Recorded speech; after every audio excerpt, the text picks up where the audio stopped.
Hey Alex, so let me just get the camera angle right. There we go.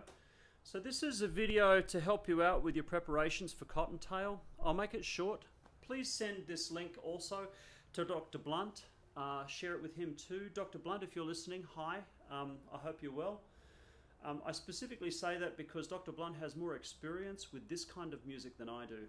I have trained classically, and I've been playing with a symphony orchestra for I don't even know how many decades. So that's my level, that's my area of expertise, if you like. That's my niche. Me playing this is a little bit like the square peg in the round hole. I like to think I can play jazz and I enjoy it, and I've played a fair few bits of music, so I have an idea of the style. But if anything here sort of rings a little untrue, do confer with Dr. Blunt as well and make sure, because he's done this kind of stuff a lot. In classical music, some of the markings on the page are called different things than the ones that I see here, and they're performed differently than the way these are marked, the way these are performed. So I'll just start from the top. I presume you have to play the head. The marking here is quarter note equals 148. When I play this head at 148, it seems way too slow. That doesn't seem fast at all. If anything, that feels like a medium swing. As I know this head to go, it goes significantly faster than that. So it just seems to me weird, first of all, that you play the head at a different speed to the etude, but that also you would play the head at a different speed to how it goes. So you might want to ask Dr. Blunt what he suspects is going to be the best choice in terms of what the panel is going to be looking for there. But as I understand this thing,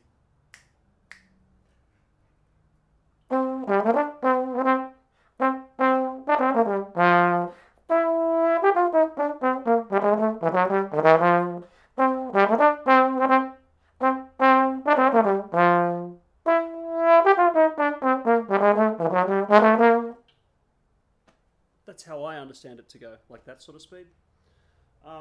There's also an improv bit in the middle here. Maybe they intend for you to improv. It's just D7, G7, C7, F7. It's like 2-5, 2-5. So it's not hard to do if you want to do that.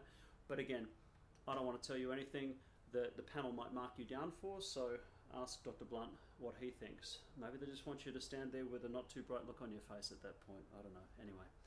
And then the end's similar to the second time through the top. So that's the head, right? Now we get to this transcription. My suggestion to you would be to play each of the solo parts slowly so that you can see and feel what direction they're taking.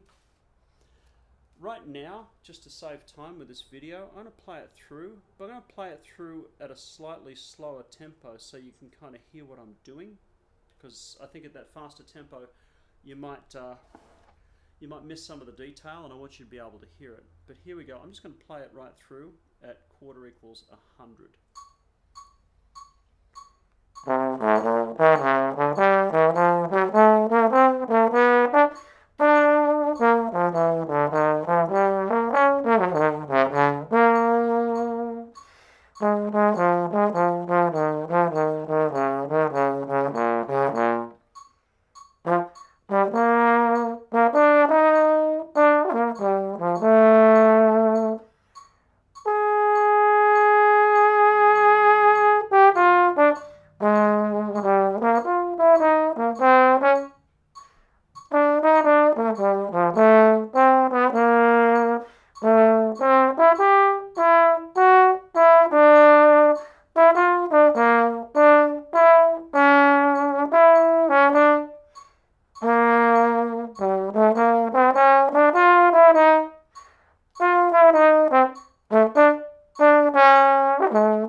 And I looked up from the page at one point just to see if I wasn't maxing out. And that was right at the moment that I played it wrong at the end there. So let me just play that, the last solo again, the Clark Terry.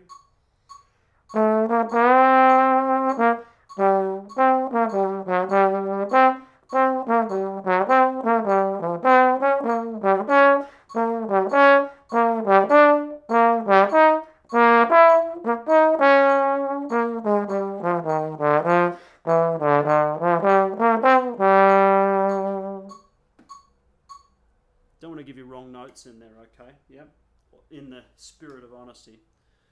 So hopefully you could hear sort of what I was doing in terms of a few things. This is a 5-minute video. I don't want it to be much longer than that. So firstly, the flips, these little things, I'm not sure what they're called in jazz, but I perform them a little bit as if I'm trying to play the heart monitor. Sort of a bit above and a bit below. If you like, you can kind of take, if I sort of make it very rigid for a second, if you take something like this, for instance, I'll use measure 10 as an example.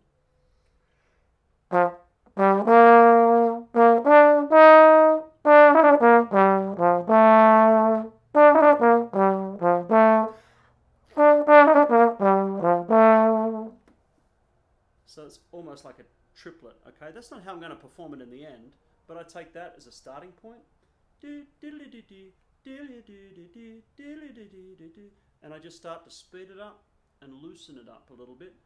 And eventually not move my slides. So I'm kind of playing the triplet with my lips, but not really doing it with the slide. Right,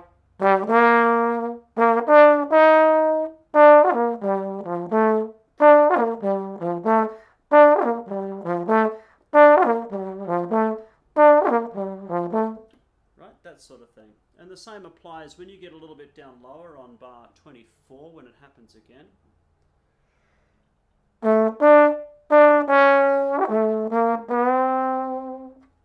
Same sort of deal. Imagine that, you know, you can try to imagine it's a triplet to start off with, but then speed it up, loosen it up, and widen the scope. So you're not just going in between two notes, but you're kind of like a heartbeat monitor going up and down.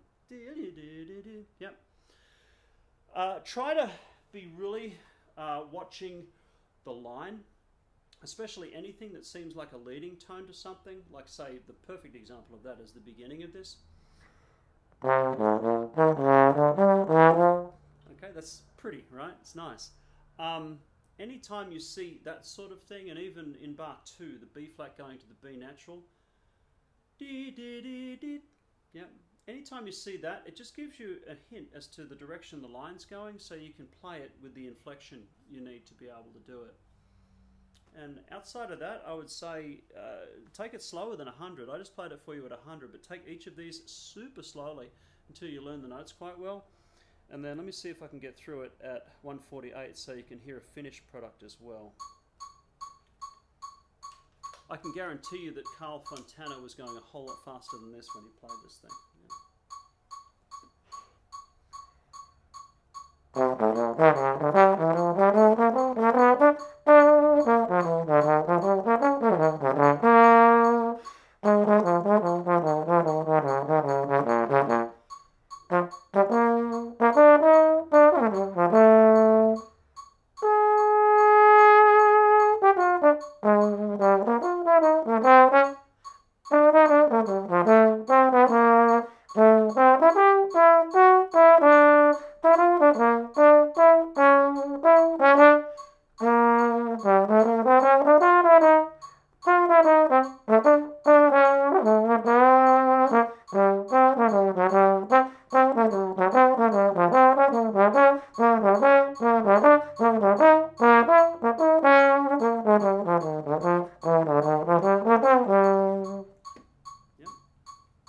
So something like that. Again, please defer to Dr. Blunt, specifically for inflection kind of stuff.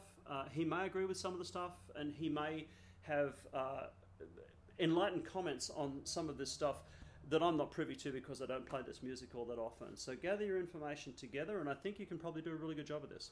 All right, mate. Cheers.